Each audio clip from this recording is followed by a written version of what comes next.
ગાંધીનગર જિલ્લાના દહેગામ ખાતે આજે કેન્દ્રીય ગૃહમંત્રી અમિત શાહના હસ્તે મધુર ડેરીના અત્યાધુનિક પ્લાન્ટનું ઉદ્ઘાટન કરવામાં આવ્યું હતું. આશરે 128 કરોડ રૂપિયાના ખર્ચે તૈયાર કરાયેલા આ પ્લાન્ટથી ડેરી ક્ષેત્રને નવી દિશા મળશે તેવી આશા વ્યક્ત કરવામાં આવી રહી છે.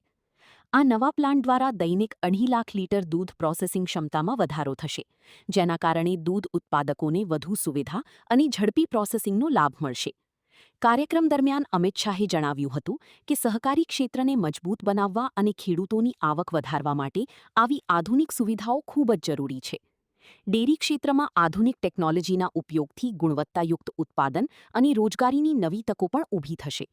કાર્યક્રમમાં સહકારી આગેવાનો, ડેરી સંચાલકો અને સ્થાનિક આગેવાનો મોટી સંખ્યામાં હાજર રહ્યા હતા. 28 કરોડના ખર્ચે 15 એકર જમીન પર 2.5 લાખ લીટર દૂધ રોજનું પ્રોસેસિંગ કરવાનું કામ આપણો આ પ્લાન્ટ કરવાનો છે અને એનો 75% નફો ખર્ચો બાદ કર્યા પછી વધેલા 75% સીધા તમારા બધાના બેંક એકાઉન્ટમાં ટ્રાન્સફર થવાના છે.